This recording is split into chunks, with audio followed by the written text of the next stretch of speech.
I was sitting here thinking about the social experiment that the lady uh, was doing. She was going around calling different churches, see who would help provide formula for a crying baby. And out of 40 some churches, 33, I believe, um, did not help. And it is 5:02 a.m. in the morning.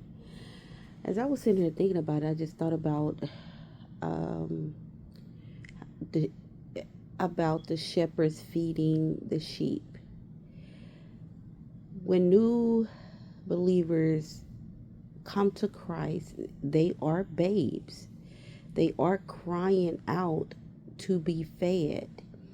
And the churches that said they would help the crying baby, 9 times out of 10, I can believe that they actually are the churches that's saving souls. You know, all the churches that's helping people be redeemed from the curse of the law. Um, so this just wasn't, this is a spiritual connotation. This wasn't just annotation. This wasn't just about the experiment and a false crying baby. Um, it was about biblical implications. Um, biblical, this was symbolism of the babes that are crying out to be fed. The babes that are crying out to be fed. One black man called the lady a witch because he was a church that did not help.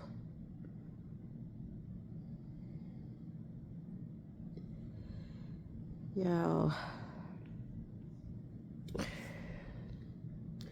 God is really, even though there's no vibration that we actually feel naturally, there's a vibration in the spirit. And picture this, a tall tree with fruit on it.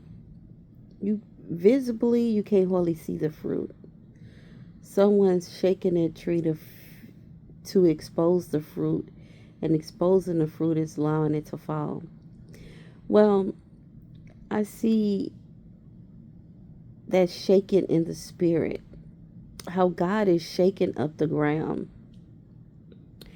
He's telling the ground to allow all the things that's been laid dormant to come to surface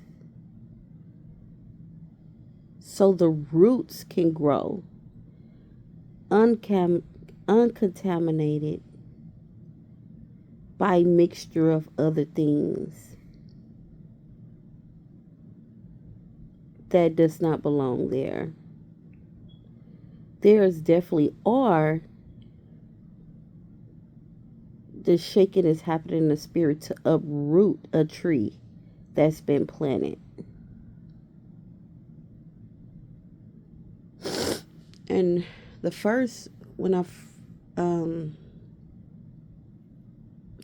when I was talking about exposing the what's at the root of the problem was being laid dormant. Sometimes God don't want to extract the whole tree. He just want things to be taken care of at the root of the tree. Because the tree ain't all the way bad. It just got this mixture.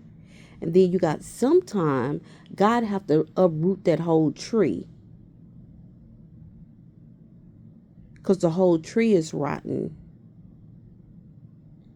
So these are churches. The tree is the church. Some churches is rotten. And then some churches, God got to deal with things at the root to get the mixture out so the church can progress. The lady calling churches for baby formula, God is calling shepherds.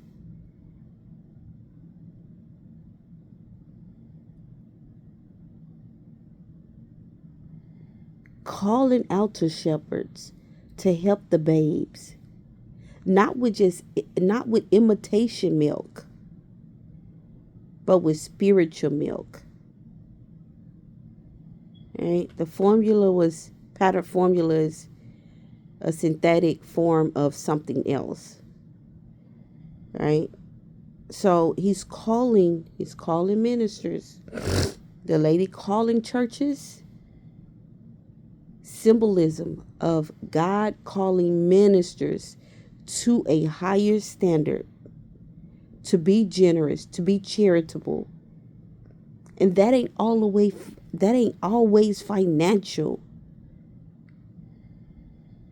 To help nourish the church, to help nourish the babes, to help them grow into the character of Christ.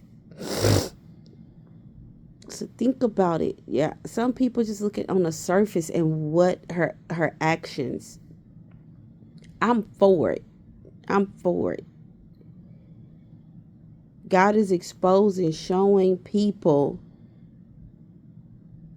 churches that's really taking care of their community.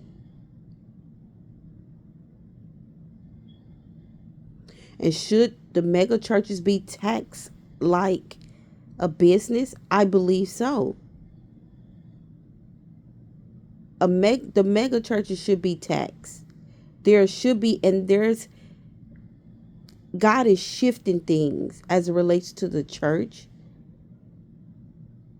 Church is not going to be carrying on like it's been carrying on. By laws are changing spiritually and naturally. Y'all probably don't see it now. Laws are changing.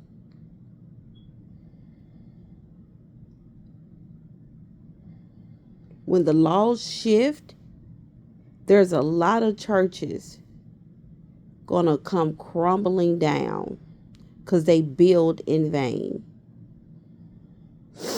So I also think about the churches that the lady called and actually spoke with somebody and they didn't help.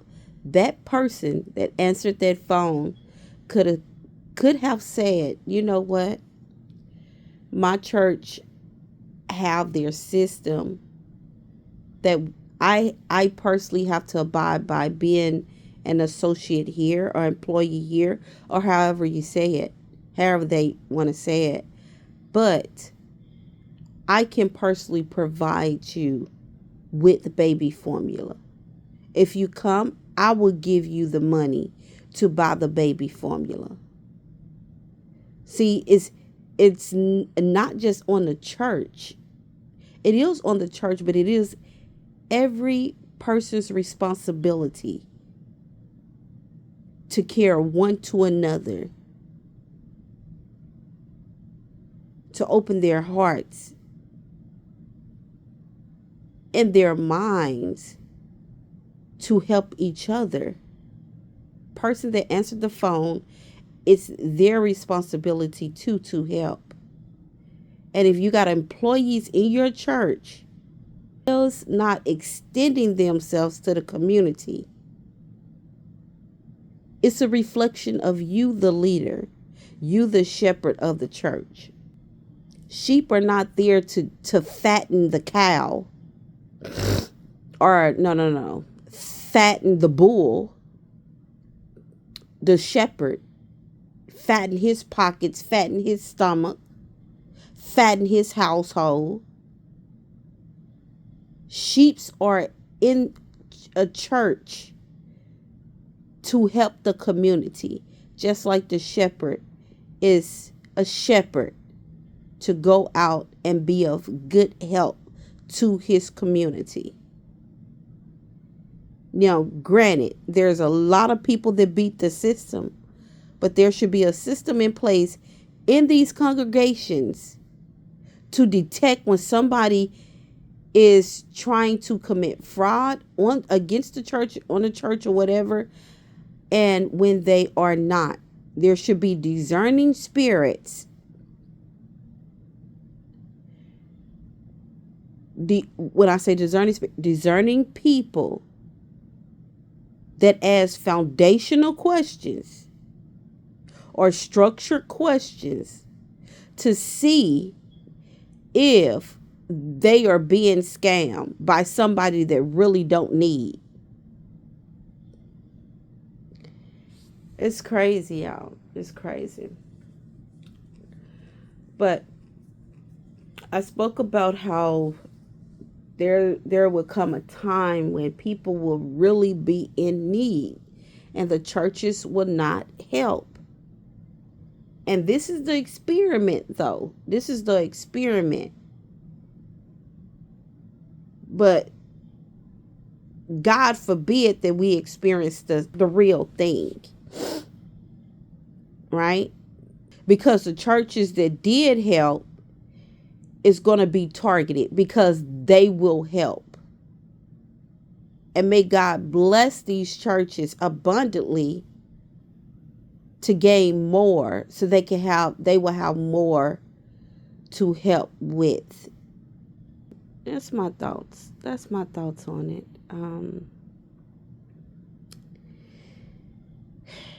I don't know how anyone else see it, but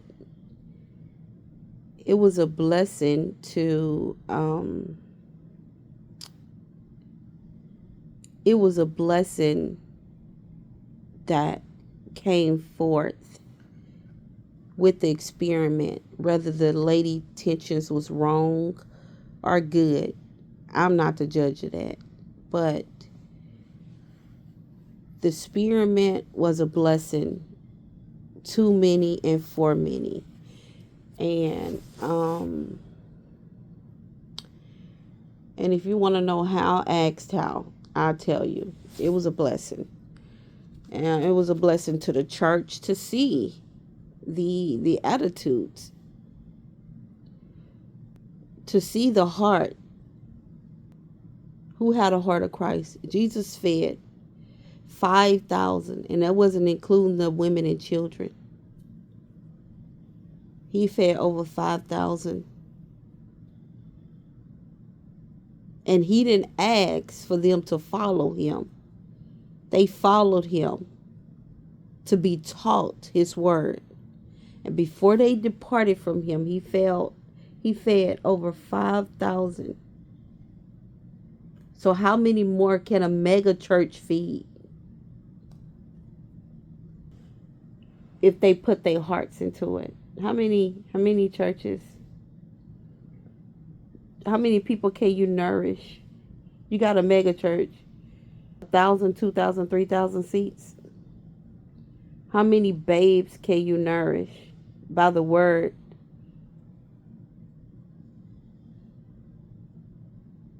If you knew the word and you spoke the word correctly, how many can you draw back to Christ?